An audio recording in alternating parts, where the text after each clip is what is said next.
శ్రీ గణేశాయ నమః. శ్రీ గురు దత్తాత్రేయ నమః.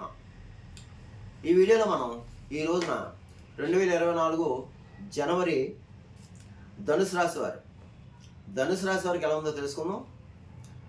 ధనుసు రాశి మూల 1, 2, 3, 4 పాదాలు, పూర్వాషాఢ 1, 2, 3, 4 పాదాలు, ఉత్తరాషాఢ 1వ పాదం. ఈ రాశి వారికి, ఈ రాశిలో ఉన్న స్త్రీలకి పురుషులకి ఈ మాసంలో బాగుందమ్మా. గ్రహ సంచారం బాగుంది, గతంలో కంటే బాగుంది. కుటుంబ శక్తి కనిపిస్తుంది. భార్యాభర్తల మధ్య ప్రేమ అనురాగాలు ఉంటాయి. అలాగే గతంలో ఏమైనా సమస్యలు వచ్చి విడిపోయిన భార్యాభర్తలు ఎవరైనా ఉంటే ఈ మాసంలో కలుసుకోవడానికి అవకాశాలు ఎక్కువ కనిపిస్తున్నాయి. అలాగే ఆరోగ్య విషయంలో మాత్రం జాగ్రత్త ఉండండి చాలు. ఆరోగ్య విషయంలో జాగ్రత్త, అలాగే ప్రయాణం చేసేటప్పుడు జాగ్రత్త. ఇక ధన విషయంలో బాగానే ఉంది. సమయానికి ఏదో లేదో ధనం చేకూరుతుంది. అలాగే విందు వినోదాలు పాల్గొంటారు, విలాస వస్తువులు కొనుక్కుంటారు, వాహన యోగం కనిపిస్తుంది. పాత వాహనాన్ని కొత్త వాహనం కొనుక్కోవడం, లేదా డైరెక్ట్గా ఏదో కొత్త వాహనం కొనుక్కోవడం జరుగుతుంది. అలాగే విందు వినోదాలు పాల్గొంటారు, విలాస వస్తువులు కొనుక్కుంటారు, విలువైన వస్తువులు కొనుక్కుంటారు, దూర ప్రాంతాలకు వెళ్తారు, తీర్థయాత్రలు చేస్తారు, భూగృహ సంబంధ లావాదేవీలు పూర్తవుతాయి. ఏమైనా సెటిల్మెంట్లు ఏమైనా ఉంటే మాత్రం మీరు ఈ మాసంలో చేసుకోవచ్చు. అలాగే గృహ నిర్మాణం చేపడతారు.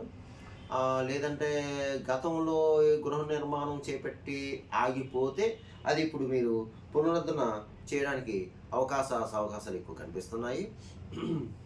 అలాగే మీకు ఈ మాసం కొన్ని ముఖ్యమైన నిర్ణయాలు తీసుకుంటారు. ఆ నిర్ణయాలు మీకు సక్సెస్ అవుతుంది.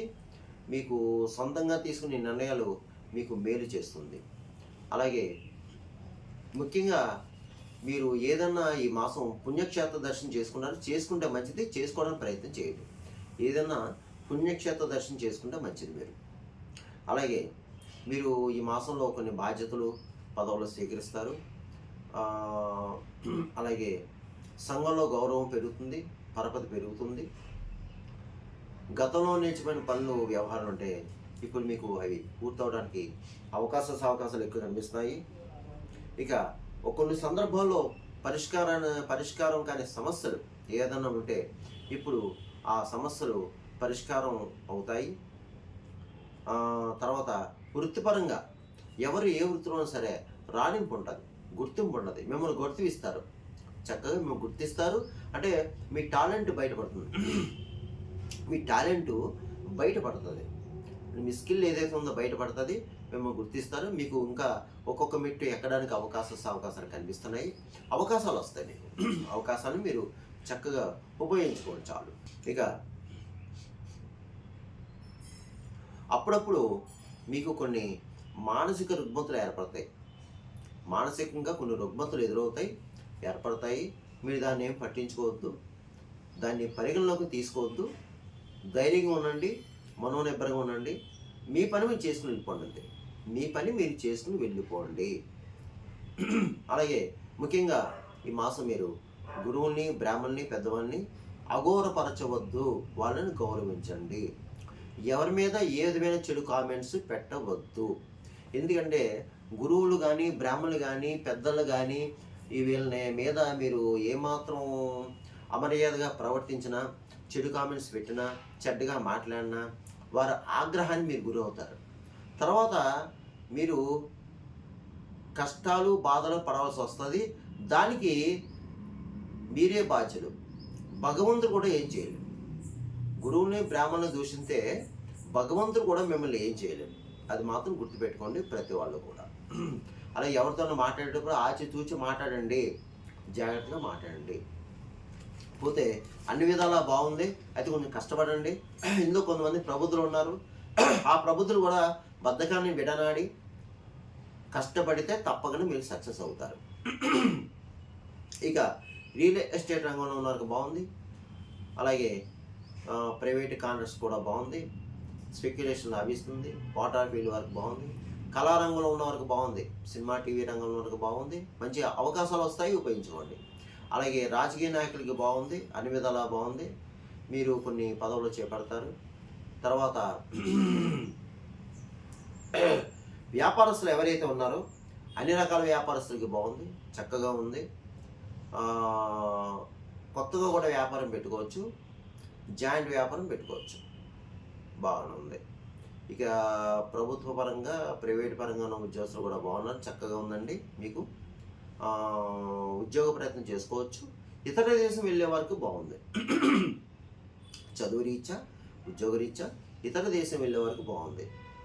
అలాగే మీకు ఈ చదువుకునే విద్యార్థులు ఎవరైతే ఉన్నారో మీకు కూడా బాగుంది. చదువు శ్రద్ధగా చదువుతారు, శ్రద్ధగా వర్క్ ఎక్కుతుంది. ఇతర వ్యాపకాలు ఉండవు. వివాహం అయ్యే అమ్మాయిల అబ్బాయిలు కూడా మీరు వివాహ ప్రయత్నం చేస్తే మీకు సక్సెస్ అవుతారు. ఇకపోతే నేను చెప్పిన ఈ రాశి ఫలాలు, గోచార ఫలాలు కేవలం మీకు 30-40% మాత్రమే పనిచేస్తాయి. మిగతా 60% మాత్రం మీ జన్మజాతకం మీద ఆధారపడి ఉంటుంది. మీ జన్మజాతకం పరిస్థితి ఏంటి, లగ్నం చాటు ఎలా ఉంది, దాని నుంచి ఉన్న గ్రహాలు మిత్రత్వం ఎలా ఉంది, గ్రహ దశాంతర్దశ పరిస్థితి ఏంటి అని దాని మీద ఆధారపడి ఉంటుంది. ఎందుకంటే నేను చెప్పిన కొంతమంది జరగచ్చు, కొంతమంది జరగకపోవచ్చు. నాకు కాల్స్ వస్తున్నాయి, గురుగారు మీరు చెప్పినవి జరిగినాయి అని. కొంతమంది జరగలేదు, కొంతమంది చేస్తున్నారు. అందువల్ల ఏంటంటే మీరు గమనించండి. మీకు ఏమైనా సలహాలు సూచనలు కావాలంటే మా ఆఫీస్కి ఈ కింద నెంబర్ ఉంది, నెంబర్కి ఫోన్ చేసి మీ సలహాలు సూచనలు ఇవ్వడం జరుగుతుంది. ఇకపోతే మీరు ఈ ధనుసు రాశి వారు జనవరి మాసంలో నేను చెప్పిన పరిహారం చేసుకుని తప్పకుండా మీకు మేలు జరుగుతుందమ్మా. అదేంటంటే మీరు ఎక్కువ గురు ఆరాధన చేసుకోవాలి ఈ మాసం అంతా.